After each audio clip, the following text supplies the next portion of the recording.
Gaslighting, fighting back. Gaslighting is our topic today. And if you're watching this, you probably know what gaslighting is and you want tools to fight back that crazy insanity that you're living in. Now, if you don't know what gaslighting is, I want you to stay tuned. We're going to discuss that and we're going to give you tools to fight back. Now, if you're new to our channel and you have not subscribed, please hit the subscribe button. You see the comment box there. If you have a question about what we're talking about today or any question, just put it in the box. We'll try to get back to you as soon as possible.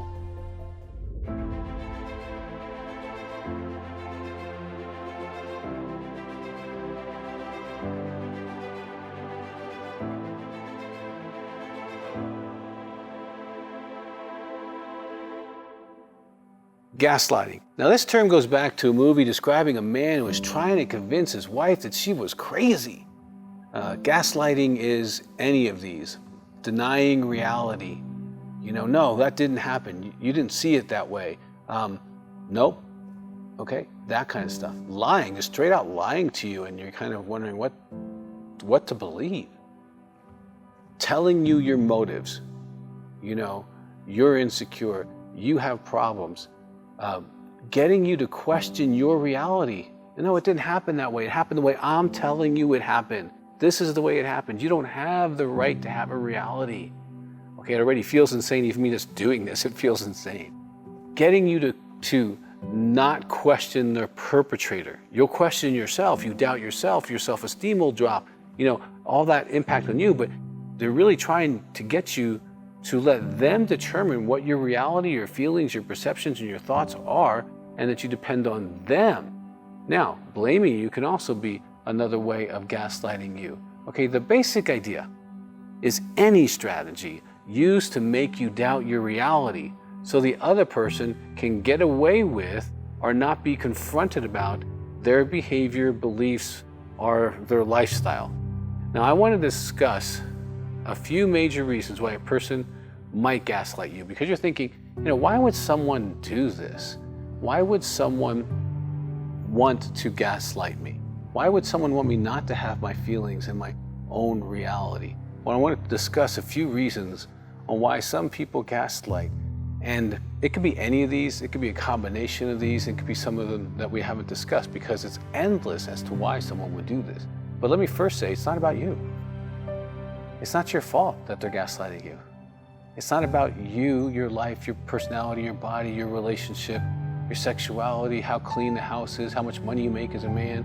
It has nothing to do with you. So before I go down why, please, you're not one of those reasons. They would do this no matter who they were in a relationship with. This has something to do with their core dynamic of maybe not being able to accept something about themselves, or some of the reasons I have to discuss. So let's get into it. One of the reasons is they have a secret. They are protecting something and they don't want you too close, because you might actually find that secret and it could really be psychologically damaging for them to face their secret inside the context of your relationship. They could have an addiction: alcohol, drugs, sex, food, work, porn, social media, a cell phone. They could have an addiction of any kind, and they don't want you in any way to be messing with their addiction process. So all the blaming and gaslighting and shaming and denial and all that kind of stuff, the craziness goes along.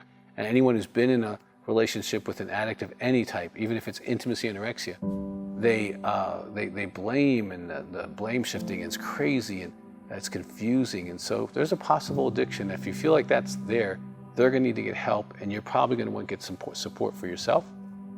They're having an emotional affair.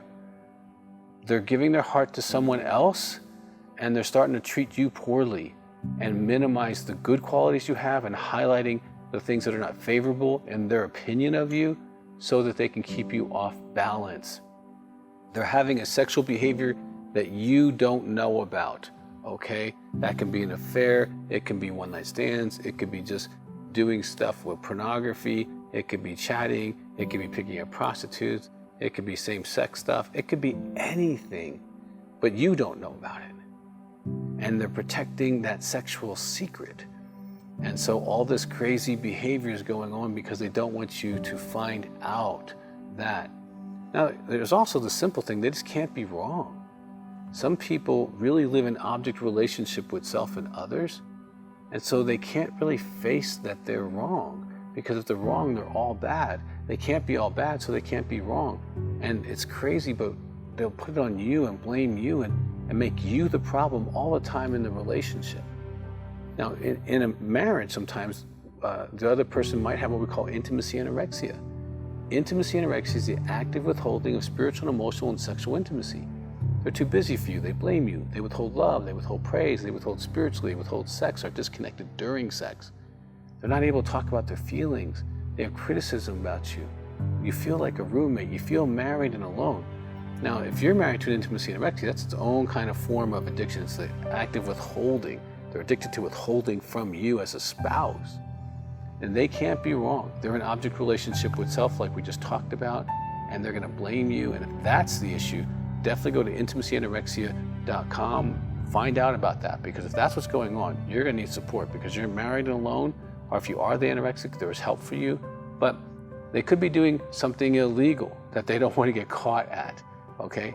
They could be also doing something that they're ashamed of, and it doesn't have to be necessarily bad or evil, or it could just be a hobby that they're spending money on that they don't want you to know about. It could be betting, gambling, it could be anything. But they could be doing something that they feel shame about, and so therefore it's about you, okay? And so these are some of the reasons why someone might be gaslighting you. They might be putting you in a place that feels confusing to you, feeling like you're questioning whether you're sane. And if you're questioning whether you're sane, I'm going to want to talk about fighting back.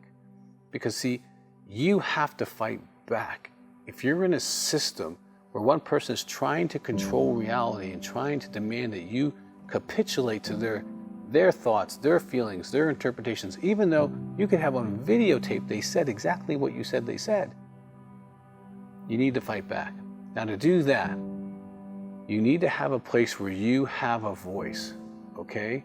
You need to have a place where you can share your thoughts, your feelings, your heart, your reality in a safe place. That might be a friend, that might be a family member, that might be a support group person if you're in a support group of any kind, or find a therapist that you can talk and say, you know, this is what's happening, this is what they're saying, and this is not what happened, and I don't know what's going on, and I'm doubting myself, I don't feel good about myself, and, you know, let your voice be heard somewhere. Now, it's not going to be heard necessarily by the person who's perpetrating gaslighting. So don't expect them to hear you, because they're not trying to hear you, they're trying to control you. And someone who's trying to control you has no value in hearing you, other than to capitalize on how to control you.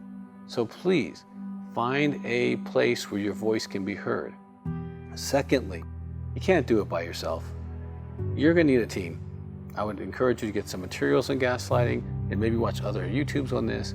But you're going to need a team, and I would say at least 2 people that you can talk to on a semi-regular basis so that you can consistently get your reality validated. And it may be that you may have to make changes in your life, and that's really hard for you. So you're definitely, if you're forced in that situation, you're going to need some support, be it a friend or support group, to get you through this. Now, their goal is to isolate you. So you definitely want to move towards not isolating, because you're going to be questioned like, that's crazy. Who says that to somebody? And hearing someone else validate your reality is going to be really, really, really important. So consistently talk about that. Now, also, you're going to have to accept some things. You're going to accept that they can't be honest. Now, if you're an honest soul, and if you're watching this, most likely are, you're not going to understand why someone lies. You don't get it. You don't live in that world. You live in a relational world where lying is wrong, okay? And people of value. We'll talk about that in a little bit. But you have to accept that they can't be honest. You have to accept that you will be lied to. That is standard operating procedure for someone who's gaslighting. And so they want you to believe their lies. That's the trick. Don't go there, but accept that you will be lied to, okay? Accept that you can't fully know this person. They're not going to disclose who they are, their real heart, and what's really going on, because if they did, they would have to change, and they don't want to at this point, okay? It can happen, but at this point, if they're doing this kind of technique with you, they're not there yet. Accept that you're in a dysfunctional relationship, that this is not healthy, that this is not going to be good for either of you. And if you can accept that, you're going to stop banging your head against the wall trying to fix it. You can't fix what's on the inside of someone else. Now, there are things that you can say to stay sane. Now, I'm talking about if you're in a situation, and you're in a unique situation, no one's in your situation with your personality, their personality, the development of life you're in, the cultural backgrounds you're living with, all of that, you have a unique situation, so there's not like a one thing fits all here. But you definitely want to continue to get stronger, but now if you get stronger, what's going to happen is the conflict's going to increase. As you start saying some of the things I'm going to suggest, and you start having these things called boundaries, they're going to get really mad at you and try to use more anger and more energy to push you down. So be wise and have support before you start doing the boundary setting and maybe saying some of the things that I'm going to suggest that you say. Now, most people who gaslight, they're in object reality. Let me clearly talk about this for just a few seconds. Object reality is you're an object. You have no innate value. They can do whatever they want and wish. There are no rules and there are no consequences for their behavior. This is their core operating system. It's different than yours. Yours is probably relational, where people have value. You don't lie, you don't steal, you don't cheat, you kind of follow the rules, and there are consequences if you treat people poorly. Now you can see how these two systems are totally different. And if you're in one of those situations, it's going to be really rough. And definitely, if you're in an infidelity or an intimacy and a relationship, you're going to need to get help for yourself as you go through this. Now, I do want to give you some things that you can say that can help you in your situation so that you can maintain your own reality, okay? And I want you to maybe write these down. So just take a minute, pause, get a pencil. Now that you got your pencil, let me give you our phone number too so that you can write down, because if you're experiencing like partner betrayal trauma, infidelity, intimacy, anorexia, you can call our office, 719-278-3708, 719-278-3708, or visit partnerbetrayaltrauma.org, okay? And that can help you with, if you're in that situation with sex addiction or infidelity. Now, I want to share with you some things that you can say to fight back. And it may not necessarily go well the first few times you say these things, but stick with it, okay? So here's something. If they're gaslighting you, you can say, I choose to believe myself, okay? That's only an opinion you're sharing. I will maintain my own truth. And this is really important that you maintain your own truth, okay? I didn't give you authority to declare my thoughts or beliefs. And that's really helpful because that's exactly what they're trying to do, is to declare reality. They don't have the power to declare that. You have to choose that. You can say, I choose to believe my memory or how I recalled that situation. It's a choice what you believe. And if you believe they said or did something, stick with it. Keep your own reality. Another thing you can say is, I'm not arguing about my reality. Okay? I'm not going to argue about what I saw, what I felt, what I thought. I'm not going to argue about my reality. Another thing, I don't need your permission to feel, to think, or perceive. Take your power back.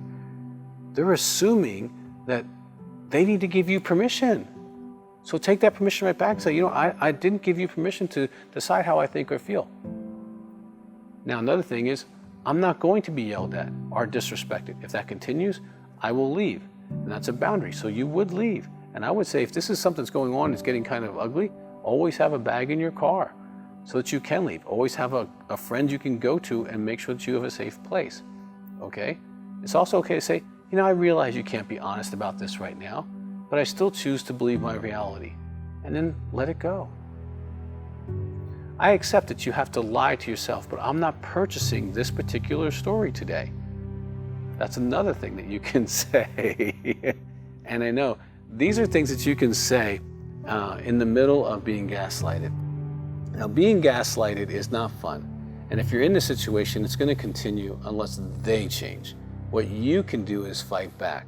You can use some of these statements. You can get support. You can do what you need to do. But gaslighting is not about you. But you are going to have to push through this.